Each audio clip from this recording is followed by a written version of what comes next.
Paz de Deus, eu sou o pastor Giovanni e eu tenho uma palavra de Deus para o seu coração. Hoje vamos continuar nosso estudo acerca do Salmo de número 85. Apertem os cintos, segurem-se na sua poltrona, abram o seu coração. Vamos adentrar nessa jornada maravilhosa, nesse lindo salmo, o Salmo de número 85. Para quem não sabe, nós estamos fazendo uma jornada do Salmo 1 até o último Salmo da Bíblia. Já estamos aqui no Salmo 85, ou seja, aqui no nosso canal PR Giovanni, também no Instagram, Facebook, YouTube, Spotify. Nós temos todos esses salmos. Se você quiser aprender mais sobre o livro dos Salmos, estão disponíveis para você, ou em pregação ou em devocional. E aqui vamos então no Salmo de número 85. Um clamor por avivamento, Salmo 85, versículo 1 diz: Favoreceste, Senhor, a tua terra, restauraste a propriedade de Jacó, perdoaste a iniquidade do teu povo, encobriste os seus pecados todos, a tua indignação reprimiste-a, toda do furor da tua ira te desviastes. Restabelece-nos, ó Deus, na tua salvação, e retira de sobre nós a tua ira.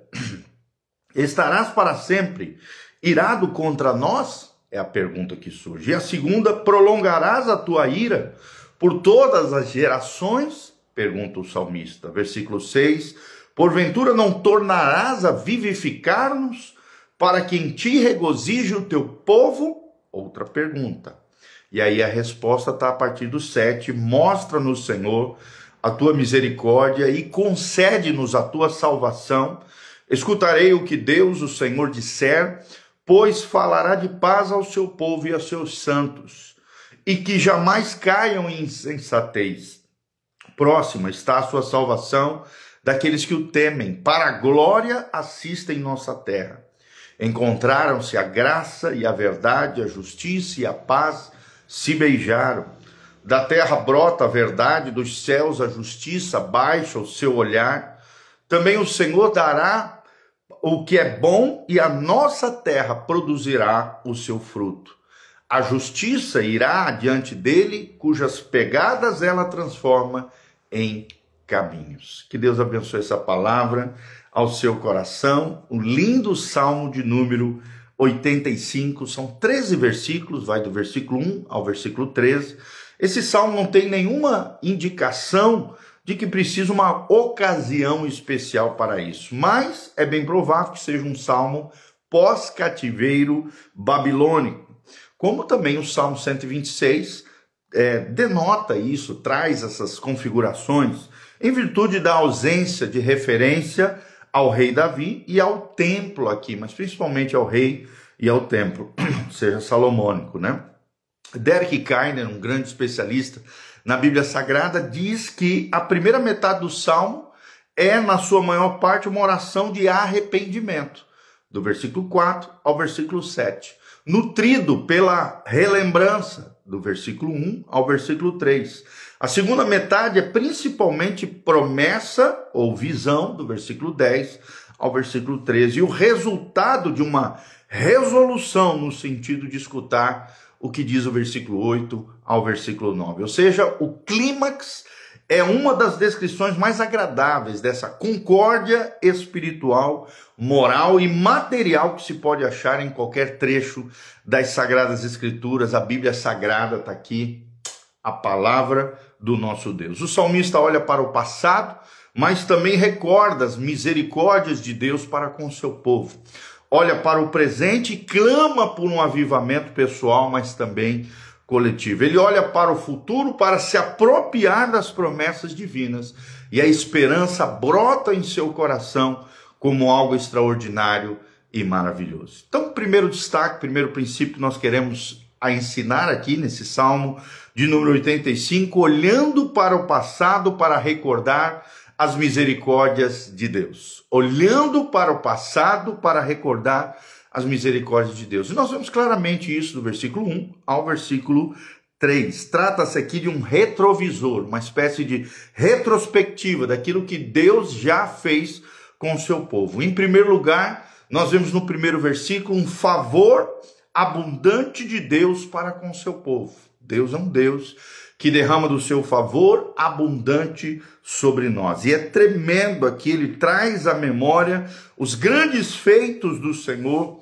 e é maravilhoso tudo isso. Spurgeon, príncipe dos pregadores, ele diz: muitas vezes os inimigos foram exterminados, a peste foi detida, a fome foi evitada e o livramento foi concedido por causa da bênção do Senhor. Os antigos feitos de Deus são promessas de que Deus continuará assim fazendo com o seu povo. Num segundo momento, vemos nesse primeiro ponto o copioso perdão de Deus ao seu povo, no versículo 2, quando ele diz: perdoastes a iniquidade do teu povo e encobriste os seus pecados todos. Nós vemos aqui que por causa do sangue de Jesus, nós temos os nossos pecados perdoados. Deus perdoou as nossas iniquidades. Por causa do sacrifício expiatório de Jesus, os nossos pecados foram cobertos, não pesa mais sobre nós nenhuma condenação, nós somos justificados mediante a fé, pelos méritos de Jesus. E Spurgeon, príncipe dos pregadores, tem razão quando ele diz: cobrir o sol seria fácil, comparado a cobrir o pecado.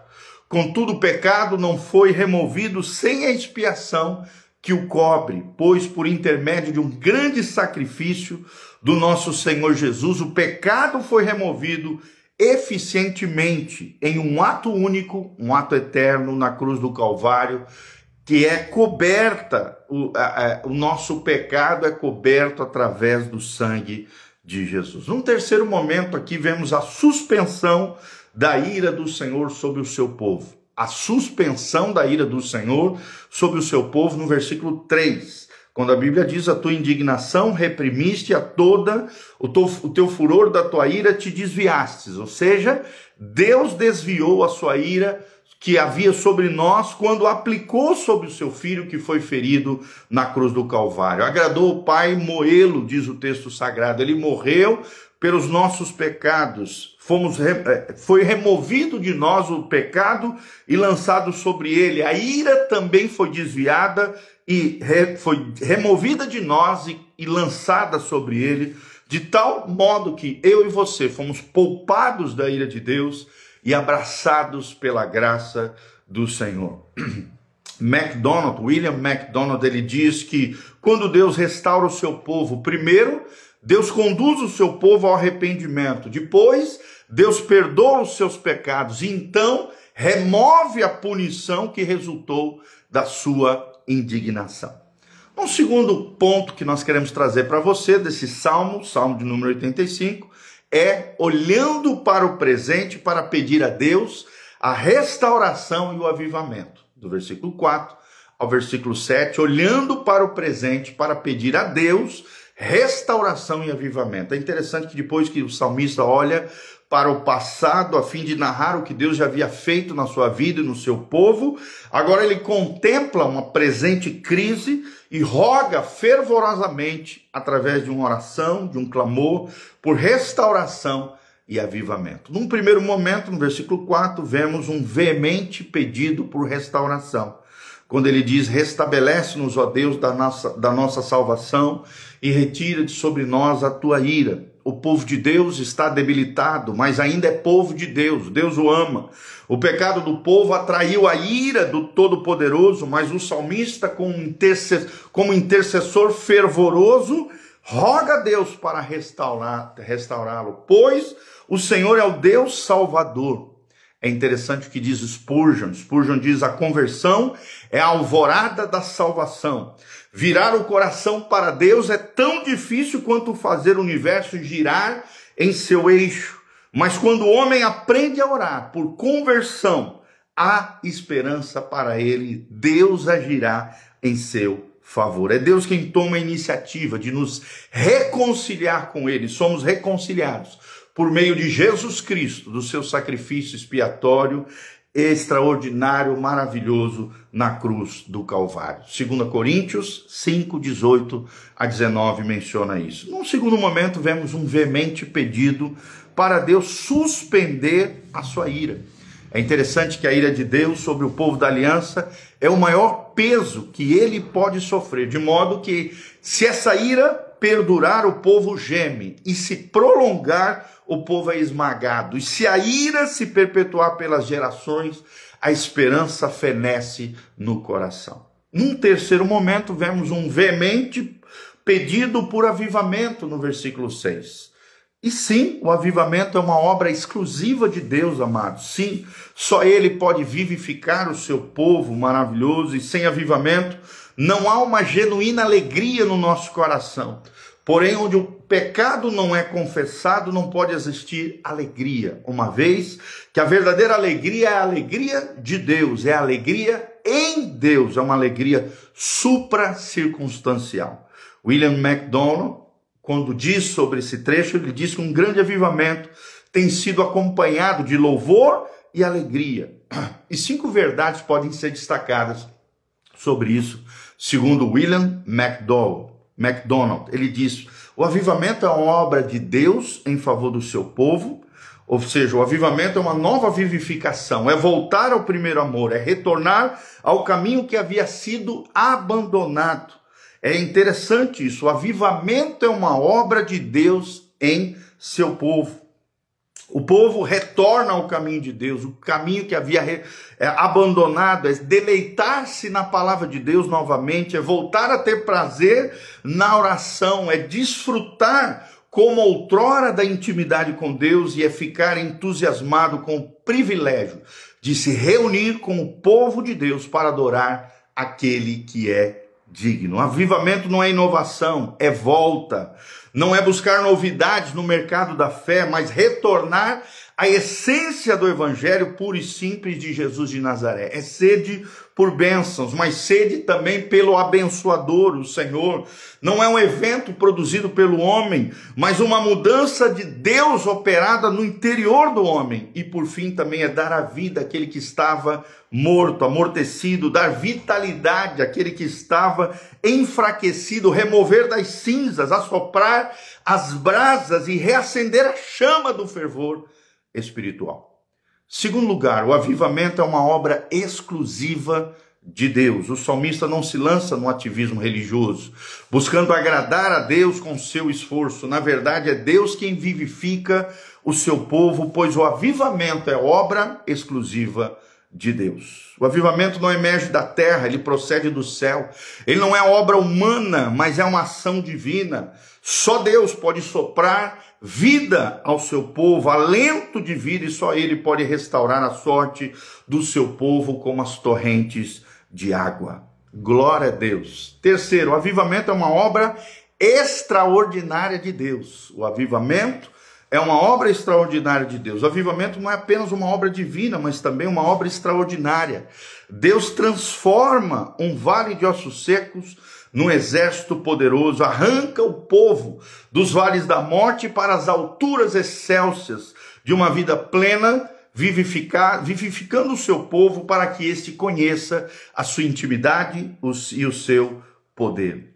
É tremendo isso. Um quarto momento, o avivamento é uma obra repetida de Deus. Deus repete isso ao longo da história. Por várias vezes o salmista está orando para Deus vivificar novamente o seu povo. Está pedindo para Deus fazer de novo aquilo que ele já havia feito no passado. E quinto, o avivamento é uma renovação da nossa alegria em Deus. O próprio Deus é a fonte da nossa alegria e é melhor do que as suas dádivas caminhar com o Senhor. O avivamento é o renovo da nossa alegria em Deus. O Senhor é o banquete da nossa alma, de modo que a presença dele nos enche de plenitude de alegria e de delícias perpetuamente. E em quarto lugar, num quarto momento aqui, vemos, além desses 5 pontos sobre o que é o avivamento, vemos um veemente pedido por misericórdia e salvação no versículo 7 do Salmo 85. Mostra-nos, Senhor, a tua misericórdia e concede-nos a tua salvação. Ou seja, a restauração da igreja é uma manifestação da misericórdia de Deus. Portanto, quando Deus restaura a sorte do seu povo, então este vê a misericórdia divina e recebe do próprio Deus a sua salvação. É interessante que William MacDonald diz que o salmista não está falando aqui apenas de salvação da alma, mas da libertação de todas as consequências da infidelidade, a dispersão, o cativeiro, a aflição, a fraqueza e a infelicidade. Deus salvando o seu povo, Deus efetuando perfeita salvação naqueles que se arrependem, que se voltam para o Senhor e clamam pelas suas misericórdias. Terceiro ponto que eu quero trazer para vocês, olhando para o futuro para apropriar-se das promessas divinas. Do versículo 8 ao versículo 13, o último versículo desse trecho. É interessante que o salmista olha para o futuro na expectativa que Deus vai fazer algo. Ele quer ter a visão de um farol no alto, quer subir no cume dos montes, ficar na ponta dos pés para receber tudo aquilo que Deus tem para falar e para fazer na sua vida. Num primeiro momento, vemos o salmista atento para ouvir a voz de Deus, no versículo 8, e é interessante isso. Os seus ouvidos aqui estão abertos, seu coração está sedento, pois Deus trará uma mensagem de paz e espera que essa mensagem seja acolhida no seu coração, para que o seu povo não caia novamente na insensatez. Num segundo momento, vemos um anseio pela glória de Deus, no versículo 9. É interessante que aqui o salmista está antevendo a chegada da salvação, que essa salvação está próxima, que virá sobre aqueles que temem a Deus, sobre aqueles que anseiam a glória de Deus. Assistir aqui, a palavra é a raiz do termo Shekinah, que no judaísmo posterior veio a ser uma expressão para a glória de Deus, habitando em seu povo e, portanto, o nome do próprio Deus entre nós. Num terceiro momento, vemos a plena salvação de Deus, no versículo 10 e 11, quando a Bíblia diz: encontraram-se a graça e a verdade, a justiça e a paz se beijaram, da terra brota a verdade, dos céus a justiça baixa o seu olhar. Ou seja, a resposta à oração por avivamento é dada nesses versículos finais do Salmo de número 85. E é uma das passagens mais lindas, mais profundas da Bíblia. Na verdade, são os dois versículos mais lindos que eu achei nesse Salmo 85. O Messias, o qual manifestou cheio de graça e de verdade, aponta também aqui para a cruz, pois nela a justiça e a paz se beijaram na pessoa bendita de Jesus de Nazaré. A verdade brota da terra, a justiça baixa o seu olhar desde os céus. A justiça de Deus foi satisfeita na cruz do Calvário, e essas bênçãos são centrais, essenciais no reino de Deus e precisam estar presentes na nossa vida. Aqui o céu e a terra se estendem um para o outro. Os céus beijam a terra através da cruz do Calvário, da obra expiatória de Jesus. E nós vemos coisas lindas aqui. Olha o que Spurgeon diz através desses dois versículos. Ele diz: o sentido interno desse texto é Cristo Jesus, a palavra reconciliadora. Nele os atributos de Deus se unem em concordância, feliz para a salvação dos homens que eram culpados, mas agora se abraçam de maneira inconcebível aos nossos justos temores, às iluminadas esperanças que há em Jesus. Deus é tão verdadeiro quanto se tivesse cumprido cada letra das ameaças do juízo, e tão justo como se nunca tivesse falado da paz com a consciência do pecador.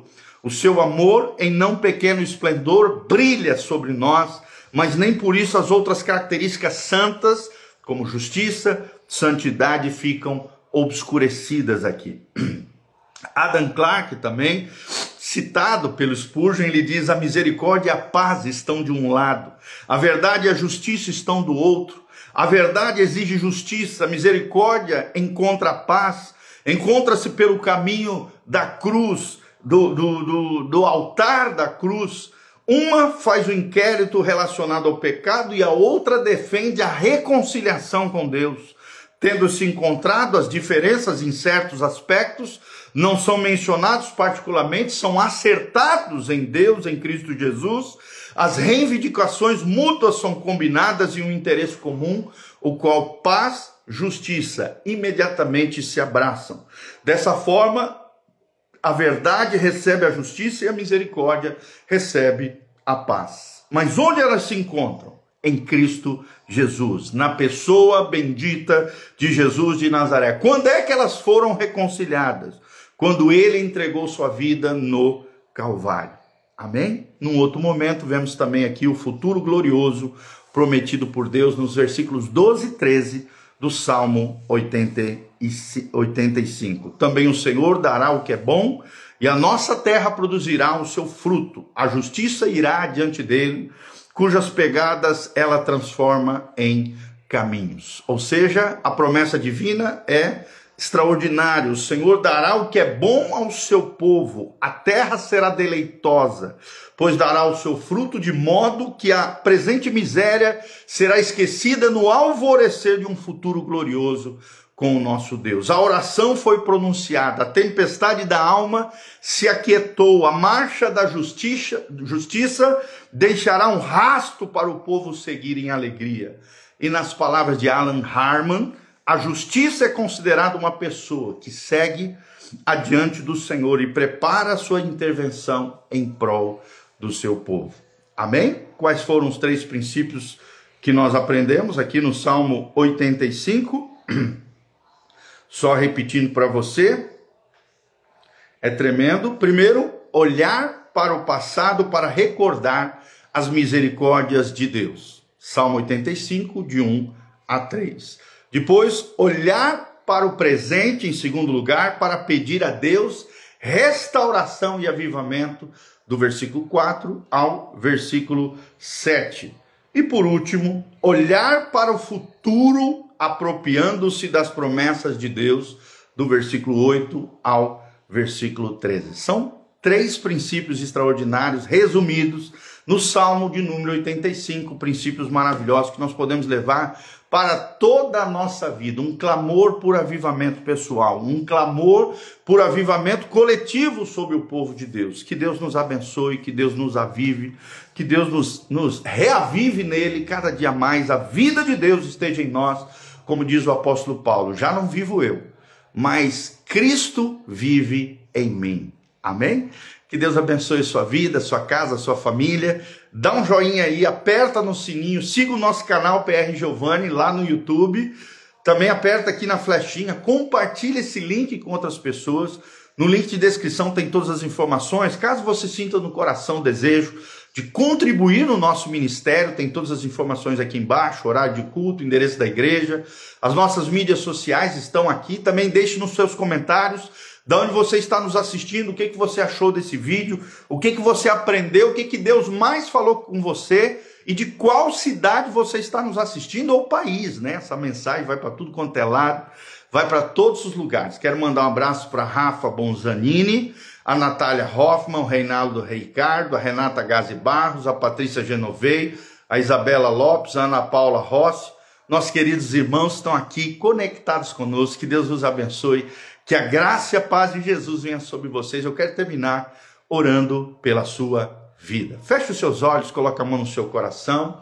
Pai, nós estamos aqui na tua presença, lemos esse lindo salmo, o salmo número 85, um clamor por avivamento, um clamor pela glória de Deus manifestada no meio do seu povo, Pai, uma recordação dos grandes feitos do Senhor, das misericórdias do Senhor para com o seu povo, da obra extraordinária de Jesus na cruz do Calvário e das esperanças eternas e alegrias que temos em andar na presença do Senhor e aguardar a volta extraordinária de Jesus de Nazaré. Senhor, abençoa o teu povo, que a luz do teu rosto brilhe sobre eles, que a glória do Senhor esteja sobre as suas vidas, a presença abençoadora do Deus de Israel, Deus e Pai de nosso Senhor Jesus Cristo, o Deus de Abraão, Isaque e Jacó, o Deus dos patriarcas, o Deus da Bíblia Sagrada nos abençoe, porque Ele é a fonte de todas as bênçãos. É nele que temos a esperança eterna.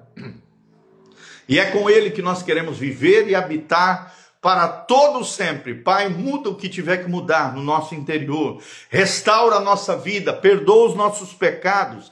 Lava-nos com teu sangue precioso, nos restaura, nos reaviva. Pai, nos vivifica no Senhor, através da tua palavra e da unção do teu Espírito Santo. Salva os perdidos, cura os enfermos, liberta os cativos, restaura os teus filhos e atrai-os novamente à tua glória e à tua presença extraordinária. É o que nós te pedimos de todo o coração, para o louvor e glória do teu nome, em o nome de Jesus. Amém, amém e amém. Grande abraço, Deus os abençoe. Beijão, louvado seja o nome do Senhor.